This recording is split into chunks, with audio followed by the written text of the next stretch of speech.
Wisdom School. Bonjour, bonjour, bonjour de partout dans le monde. Vous qui êtes en train de nous suivre, bienvenue dans Wisdom School d'aujourd'hui. Alors, nous allons parler sur quelque chose de très merveilleux. Nous avons commencé à parler des filles la fois passée. Alors, je veux que nous soyons scotchés. Comme vous savez, c'est un programme Wisdom School qui veut simplement dire école de sagesse. Ici, nous parlons de sujets de sagesse, nous parlons de sujets importants, de sujets qui peuvent nous donner de la sagesse. Parce que je suis en train de croire qu'il est temps que la voix de la sagesse se fasse entendre. Entendre pour le jeune, pour les grandes personnes, pour nous tous, il est temps que nous puissions recourir dans la sagesse. Parce qu'il y a beaucoup de choses avec l'évolution du monde, nous connaissons ce qui se passe. Nous vivons dans un monde où il n'y a pas des aînés, il n'y a pas de moins âgés, tout ça, tout le monde est pareil. Tout le monde connaît tout, tout le monde veut parler de tout, tout le monde veut comprendre tout. Donc, il y a une sorte de confusion qui règne. Alors, voilà pourquoi nous nous sommes inspirés dans ce programme Wisdom School pour pouvoir parler des sujets. Et je crois aussi qu'il y a beaucoup de sujets qui fâchent, des sujets importants que je pense, que j'estime opportun de pouvoir en parler. Alors aujourd'hui dans Wisdom School, nous allons parler sur quelque chose de merveilleux. Nous avons commencé à parler depuis la semaine passée. Nous parlons sur la jalousie dans la famille. La jalousie dans la famille. Alors je vous demande de prendre vos chaises, d'être scotchés, d'être vraiment disposés pour pouvoir passer ce moment avec nous, de moments importants, de moments de qualité, parce que nous allons essayer de comprendre pourquoi nos familles souffrent de ces problèmes, pourquoi nos familles souffrent de cette maladie, pourquoi nos familles, pourquoi ces géants n'arrivent pas à nous laisser, pourquoi autant de familles succombent dans ce même problème, la jalousie. Bien-aimé, j'aimerais te dire que la jalousie, c'est quelque chose de facile. Hein. Parfois, quand ça commence, c'est comme si c'était rien, c'était normal. Mais après un temps, nous réalisons que ça cause des dégâts énormes dans nos familles. Alors, aujourd'hui, je vais parler sur ça. Je veux que nous puissions être ensemble, que nous soyons connectés, parce que depuis la semaine passée, nous avions commencé à parler sur la jalousie dans nos familles. J'avais parlé juste de 2 points. Juste de 2 points. Alors aujourd'hui, j'aimerais ajouter quelques points, d'autres points pour que nous puissions comprendre vraiment, parce qu'il y en a assez, vous comprenez qu'il y en a assez, le problème de la jalousie dans nos foyers. Alors, si je dois récapituler un peu, le premier point, j'avais parlé de la comparaison constante. J'avais parlé de cette vie de comparaison où vous voyez le membre de famille qui se compare en fait. C'est-à-dire, vous voyez la grande sœur qui se compare toujours à la jeune sœur et la jeune sœur se compare à la grande sœur et le grand frère s'est comparé au jeune frère et le jeune frère s'est comparé au grand frère. Donc, et cela amène... C'est scandaleux, vous savez. Moi, j'en connais. Hein. Je connais des familles qui se sont empoisonnées même à cause de la jalousie. Vous voyez, ça commence quelque chose, ça commence comme un petit truc. Mais après un temps, ça grandit, ça prend place. Et lorsque ça plante ses racines, c'est difficile de pouvoir s'en sortir. Alors, il est grand temps, dans votre famille, vous qui êtes en train de nous suivre maintenant, si déjà cette sémence a été plantée dans votre famille, faites un effort de vous en débarrasser. Faites un effort de sortir cette sémence de vous. Parce qu'une fois qu'elle est plantée, une fois qu'elle a commencé à pousser et qu'elle prend racine, c'est fini. En tout cas, vous serez dans des problèmes énormes. Alors, premier point, j'avais parlé d'une comparaison constante. Il faut arrêter de se comparer entre vous. Vous êtes une même famille. La famille ne se compare pas. La famille se soutient. Je répète, la famille ne se compare pas, mais la famille se soutient.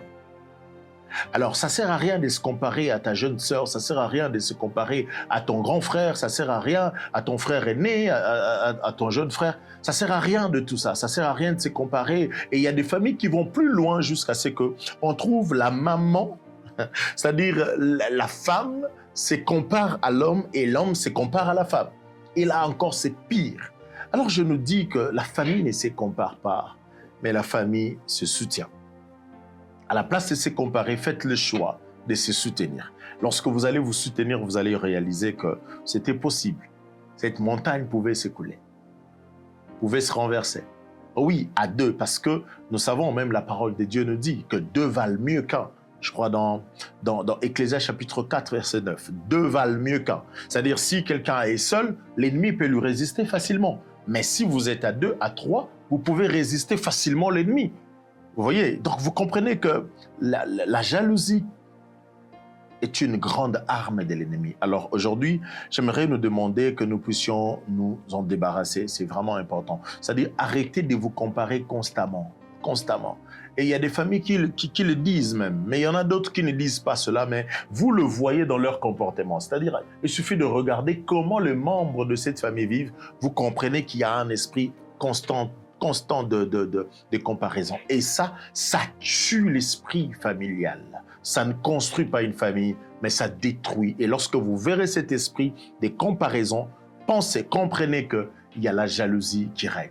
Alors c'est pire que d'héberger la jalousie parmi vous, parce que la jalousie vous détruira. La jalousie va vous séparer et la jalousie va vous causer assez de problèmes. Alors il est grand temps de pouvoir vous débarrasser de cette jalousie. Mais deuxième exemple, deuxième point, j'avais parlé des blessures intérieures. J'avais parlé des blessures non réglées. Vous savez, il y a des personnes dans des familles, ils ont des blessures, mais qui n'ont pas été réglées.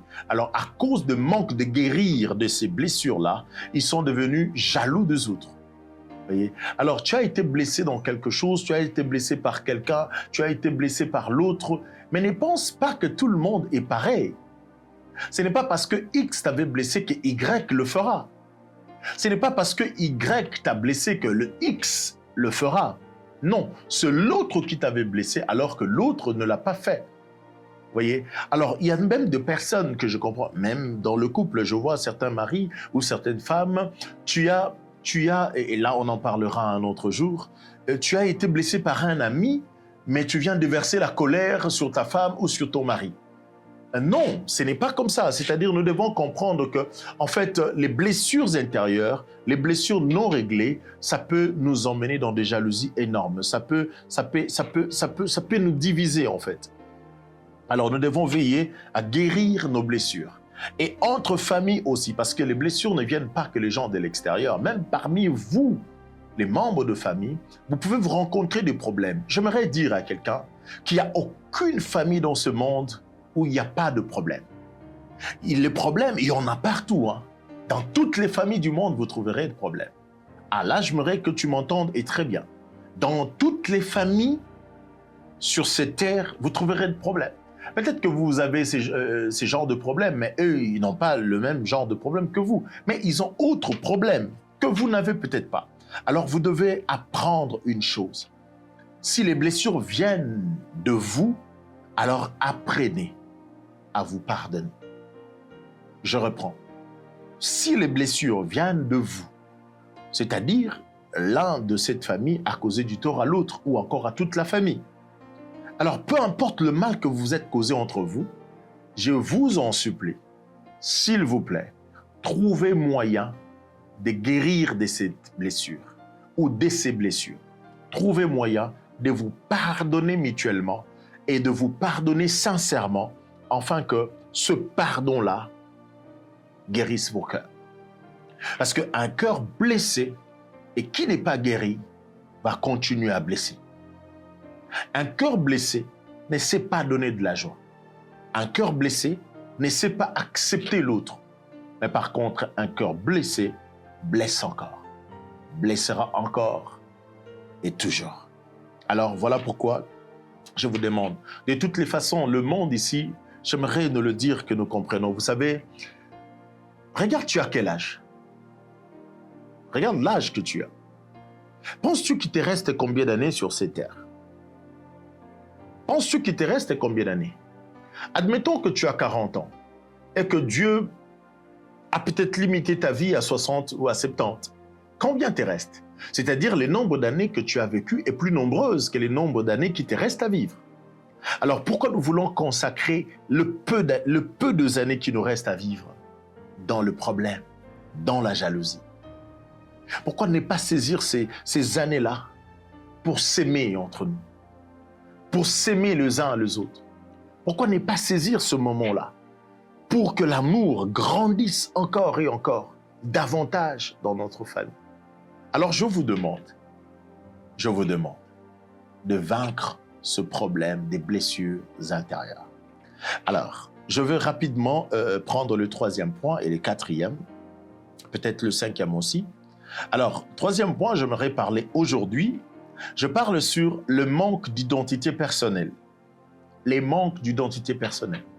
Vous savez que nous nous retrouvons dans certaines familles où nous trouvons certains membres parmi nous ne connaissent pas leur identité en fait. C'est pourquoi je parle le manque d'identité personnelle. Ils n'ont pas une identité. C'est-à-dire, ils veulent faire comme les autres. C'est-à-dire, ben voilà, même s'habiller, je veux m'habiller comme celui-là. Même parler, je veux parler comme celui-là. Et s'il faut marcher, je veux marcher comme celui-là. Alors, si l'autre achète quelque chose, je veux aussi acheter la chose. Si l'autre, je ne sais pas, comment ça, il pense à un projet et tu penses aussi au même projet. Et en fait, tu ne te reconnais pas en fait. Je suis en train de croire que dans chacune de familles, tout membre de cette famille a une identité. Le problème, c'est que tu n'as pas encore retrouvé ton identité. Ce que tu dois faire, tu dois simplement réfléchir à fond. Tu dois prendre le temps de méditer. Tu dois prendre le temps de te connaître. Tu dois prendre le temps de fouiller en toi-même pour sortir une identité particulière. Dieu ne crée pas quelqu'un sans pourtant lui donner une identité particulière. C'est-à-dire tu as une identité à toi seul. Et c'est même cette identité, bon, j'aimerais le dire mieux, c'est-à-dire ta réussite, ton succès dépend même de cette identité que tu as. Alors, nous nous retrouvons dans des familles où il y a un manque d'identité. Et voilà pourquoi nous tombons dans la jalousie, parce que tu veux vivre la vie de l'autre. Mais tu ne peux pas vivre la vie de l'autre parce que tu n'es pas lui. Et tu ne deviendras jamais lui. Alors, que faire? C'est-à-dire, découvre-toi toi-même. Découvre ton identité. Qu'est-ce que Dieu a mis en toi? Qu'est-ce que Dieu a déposé en toi? Qu'est-ce que Dieu a... C'est-à-dire, qu'est-ce qui est enfoui en toi que tu n'as pas encore localisé jusque-là? Qu'est-ce que tu n'as pas encore pu détecter en toi? Ah oui, c'est ça ton identité. Alors, il est malheureux de trouver que beaucoup de problèmes que nous rencontrons dans nos familles, des problèmes basés sur la jalousie, ça nous vient par manque d'identité. C'est-à-dire, tu ne connais pas ton identité, tu penses que tu n'as aucune identité, alors tu veux prendre l'identité de l'autre. J'aimerais le dire clairement. Ça ne sert à rien de jalouser l'autre parce que tu ne deviendras pas lui. Ça ne sert à rien de garder rancune dans ton cœur contre l'autre parce que tu ne deviendras pas lui. Ça ne sert à rien. Tu as ton ADN à toi et il a son ADN à lui. Tu as quelque chose de particulier que Dieu t'a donné et j'aimerais que tu comprennes que lui aussi a quelque chose de particulier que Dieu lui a donné. C'est-à-dire, comprends que tu ne peux pas devenir ton frère et ton frère ne peut pas devenir toi. Dans tout ce que je vous demande, c'est de comprendre que lui, c'est lui. Toi, c'est toi. Alors, ça ne sert à rien de pouvoir vivre sa vie. Tu as une vie que Dieu a déjà tracée pour toi. Tu as une vie déjà qui est tout tracée. Il suffit de regarder et tu verras. Il suffit d'ouvrir les yeux, de rentrer en toi-même, tu trouveras ce chemin. Et là, du coup, tu verras que tu as perdu assez de temps de vouloir vivre la vie de l'autre. Cependant, tu pouvais vivre ta vie, alors que tu avais tout le temps pour vivre ta vie. C'est très, très, très important. Alors, ces manques d'identité personnelle nous amènent dans des jalousies. Celui qui ne connaît pas sa valeur personnelle se sent menacé par la réussite et les qualités des autres. Celui qui ne comprend pas ou qui ne connaît pas sa valeur personnelle. J'aimerais dire à quelqu'un, parce que dans notre famille, ça m'étonne. Vous savez, je ne sais pas si dans votre famille, vous avez déjà vu des choses comme ça, mais moi, je connais des familles où il y a certains membres dans cette famille-là qui ne connaissent pas leur valeur. Alors du coup, ils pensent ou elles pensent que c'est l'autre qui a plus de valeur que elle. Elles pensent que c'est celui-là qui a plus de valeur que lui. Alors du coup, ils ne s'acceptent même plus. Ils n'arrivent plus à s'accepter. C'est-à-dire, il devient comme un tonneau vide, en fait. C'est-à-dire, il pense qu'il n'a plus rien de bon à donner. Il y a quelque chose de bon à donner. Tu as quelque chose de bien à donner.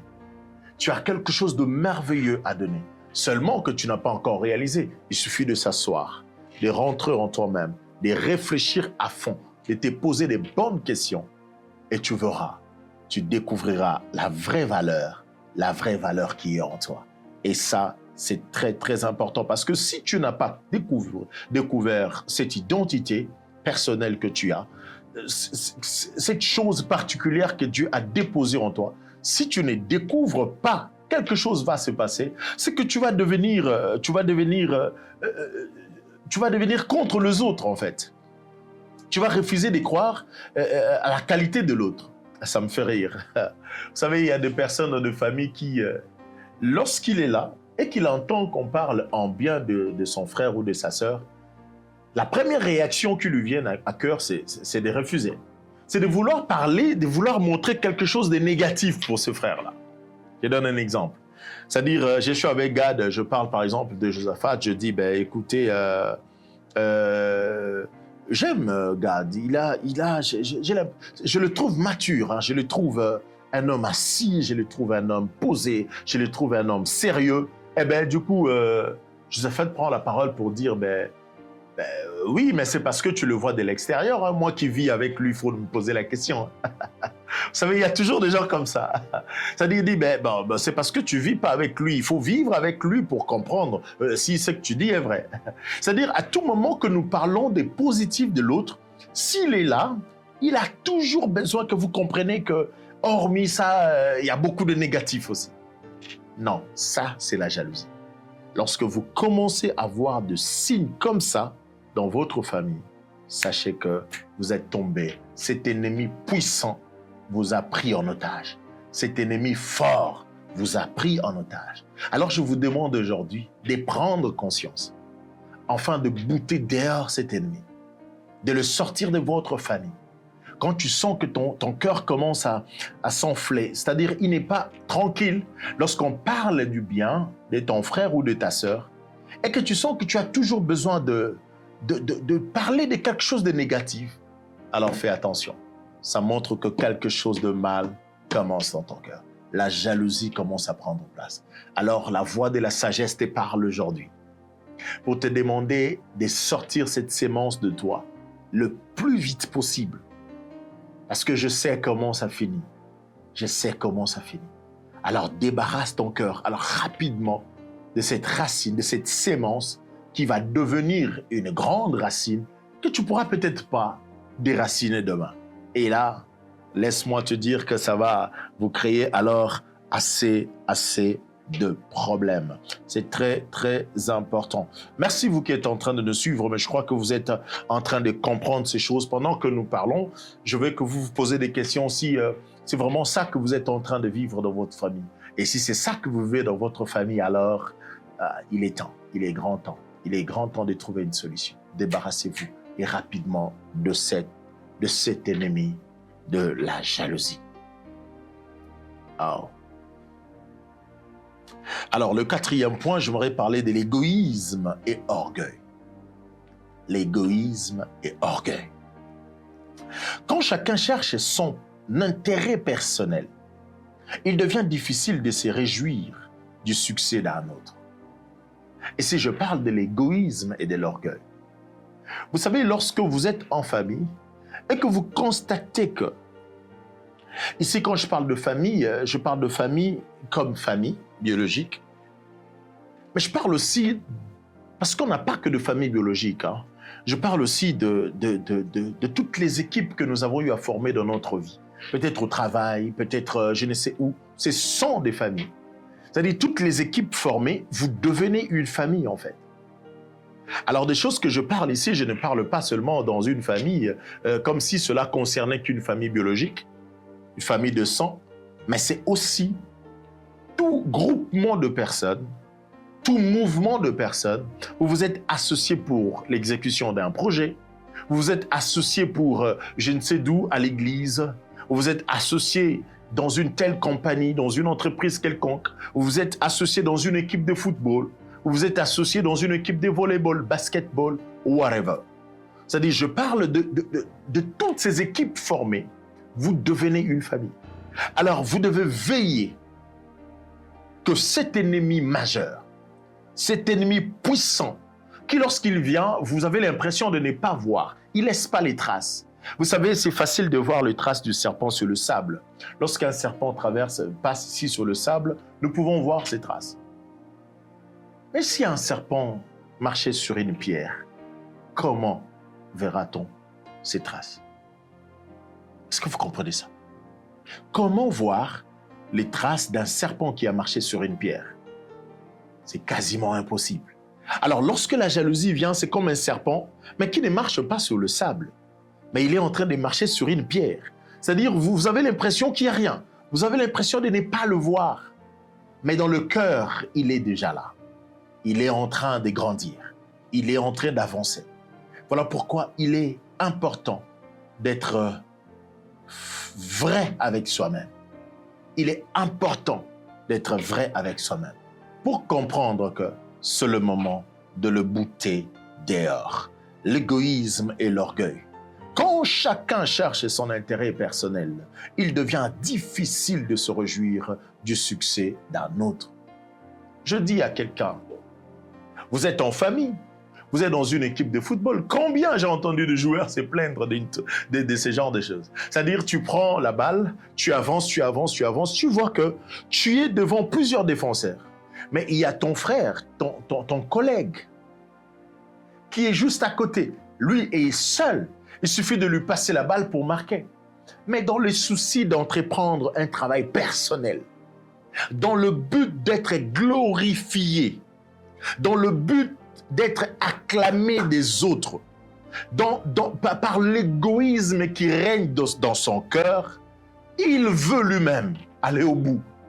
Et en voulant marquer, c'est la balle qui est enlevée par les défenseurs. C'est les défenseurs qui viennent et vous perdez. C'est toute une équipe qui perd à cause de l'intérêt personnel. Imaginez-vous que vous soyez devant un match, par exemple, de la qualification pour le mondial, ou encore de la qualification pour une CAN, ou encore pour un championnat européen et tout. C'est-à-dire, vous êtes éliminé simplement parce que tu as été égoïste. Je viens supplier quelqu'un aujourd'hui. Sortons cet ennemi majeur de nos cœurs. Sortons cet ennemi majeur de nos cœurs. Il est là pour nous diviser. Il est là pour nous fragiliser. Il est là pour nous détruire. La jalousie. Et lorsque nous avons l'égoïsme, c'est le résultat de la jalousie. C'est parce que tu es tellement jaloux de l'autre que tu penses que tu veux tout avoir. C'est moi qu'on doit acclamer. C'est moi qu'on doit féliciter. C'est moi, c'est moi, c'est moi. Et vous savez, il y a d'autres qui... ça, c'est quand ça va du côté positif. Mais j'aimerais le dire du côté négatif. C'est-à-dire, du côté positif, c'est lorsque tout le monde veut, lorsqu'une personne veut que ce soit lui qu'on acclame, que ce soit lui qu'on félicite, que ce soit lui qu'on fasse tout de bien, en fait. C'est à lui de prendre ses beaux vêtements, c'est à lui de... C'est toujours lui. Mais dans un autre sens aussi, c'est que la personne... D'abord, avant de parler de l'autre sens, j'aimerais préciser le premier sens ici. Pourquoi la personne veut que tout de bien soit pour lui? C'est parce que elle pense qu'elle mérite mieux que les autres. Elle pense que c'est elle qui mérite ses beaux vêtements, c'est elle qui mérite ses acclamations, l'autre n'est pas digne de cela. Ça, c'est de l'orgueil, et qui est né par la jalousie. Et il faut faire très attention. Alors, je vais parler de l'autre sens. Il y a un autre sens où la personne a, comment on appelle, le manque d'estime de soi. C'est-à-dire une personne qui est dans le complexe. Et parce qu'il est complexé, alors il pense que il ne mérite pas ce genre de choses. Et alors, puisque lui ne mérite pas ça, toi aussi tu ne mérites pas. C'est-à-dire, si moi je n'en ai pas, toi aussi tu ne peux pas l'avoir. Il y a des personnes comme ça. Alors tout le temps, il pense parce que lui manque la chose et tout le monde doit vivre comme lui, en tenant compte de lui. C'est-à-dire, il dit, moi je n'ai pas ceci, alors les autres qui en ont doivent tenir compte de moi, qui n'a pas ça. Alors du fait que lui manque, il ne veut pas que son frère se réjouisse. Il faut que son frère vive aussi dans le manque comme lui, même s'il en a, mais il doit faire semblant de ne pas avoir, pour que lui se sente mieux. Ça aussi, c'est de la jalousie. Alors, celui qui n'est pas jaloux, c'est une personne qui, même quand il manque, mais il voit que ce que lui manque, mais quelqu'un d'autre a, son frère a, ou son coéquipier a, ou encore son ami a, ce que lui n'a pas, mais il se réjouit du fait que son ami a quelque chose que lui n'a pas. Mais lorsque tu commences à ressentir dans ton cœur un esprit de jalousie, ou encore tu penses que moi je n'ai pas, mais pourquoi lui s'est réjoui? Moi je n'ai pas de voiture, mais pourquoi lui veut me montrer qu'il a la voiture? Non, il ne veut pas te montrer qu'il a la voiture. Quand on a la voiture, on la roule. Quand on a la voiture, on la conduit. Vous comprenez? J'aimerais que vous compreniez très bien. C'est-à-dire, ce n'est pas que quand lui roule devant toi, ça veut dire qu'il veut te prouver qu'il a une voiture. Non, la voiture est faite pour conduire. Vous comprenez? C'est-à-dire, toi, tu manques un costume, lui, ah non, il met parce que le costume est fait pour porter. Ce n'est pas quand il porte son costume et c'est pour te montrer que tu n'as pas. Non, ce n'est pas ça. Alors, lorsque tu penses, tu ressens en toi ces genres de pensées, comprends qu'il est là. La jalousie commence. La jalousie commence. Et c'est très, très dangereux. Et vous savez, la jalousie amène la rancœur. Et la jalousie amène la mort. Alors, je t'en supplie, s'il te plaît, tu dois te débarrasser de la jalousie. L'égoïsme, l'égoïsme, l'égoïsme. C'est très important de vaincre l'égoïsme. C'est très, très, très important. Et de l'orgueil. Alors, lorsque tu penses que tout de bien, c'est toi qui dois mériter, ça, c'est de l'orgueil. Mais lorsque tu penses aussi que parce que tu n'as pas et les autres doivent dépendre de toi, ça, c'est de l'ego. Ce n'est pas correct. Nous devons veiller sur ça. Alors, le 5e point, rapidement, parce qu'il y en aura beaucoup, vous comprenez, sur la jalousie. Il y a beaucoup de choses à dire. Alors, je prends le 5e point, je parle d'un esprit de rejet ou d'abandon. Un esprit de rejet ou d'abandon. Certains membres de famille se sentent exclus, oubliés ou négligés et développent un ressentiment très profond. Vous savez, il y a des personnes qui ont l'impression qu'ils sont oubliés, qui ont l'impression qu'ils sont rejetés, qui ont l'impression que... Et des fois, ce n'est même pas ça. Vous savez, alors, n'est pas toujours... Généralement, les gens qui pensent comme ça, ce sont des gens qui sont prompts à penser en mal des autres. Tu penses que puisqu'il ne m'appelle pas, c'est parce qu'il m'a rejeté, celui-là ne m'a pas appelé, c'est qu'il ne tient plus compte de moi, c'est qu'il ne me respecte plus, l'autre ne m'a pas donné ceci, c'est que moi, je suis... Il y a beaucoup de pensées qui montent. Veillez à vos pensées. Peut-être que ton frère ne t'a pas appelé parce qu'il a juste manqué du temps. Peut-être, vous savez, à l'époque, quand on disait, quand on grandissait, il y a des personnes qui se disaient occupés, tels qu'ils n'avaient pas le temps d'aller voir les autres, d'appeler. Tu sais, même tous, on avait tendance à dire, mais est-ce que c'est vrai? Est-ce que c'est vrai? Est-ce qu'on peut vraiment manquer du temps pour X, Y? Oui, c'est possible. Aujourd'hui, je peux le dire que c'est possible. C'est possible que nous manquons du temps pour voir les autres. Alors, ne pense pas qu'ils t'ont rejeté. Ne pense pas qu'ils t'ont abandonné jusqu'à ce que la haine commence, la jalousie commence à grandir, à produire de la haine, et la haine peut emmener la mort. Faisons très attention. Je m'en vais clôturer là, je vais finir aujourd'hui. Merci de nous avoir écouté ce programme important Wisdom School. Aujourd'hui, nous avons enrichi ce que nous avons commencé à parler l'autre fois. Alors, je vais conclure ces messages en vous disant merci d'avoir été là. Écoutez ce message, Wisdom School, la voie de la sagesse, école de sagesse. Et je suis en train de croire qu'un cœur a retrouvé la sagesse en ce moment. Alors, retenez ceci. Maintenant, pas demain. Résous ce problème dans ton cœur et jette loin de ta vie ces démons géants que j'appelle la jalousie.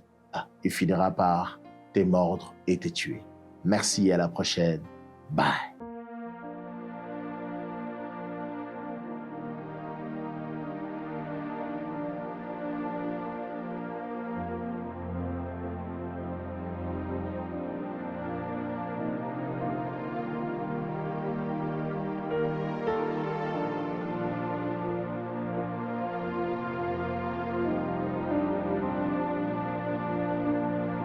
Wisdom School.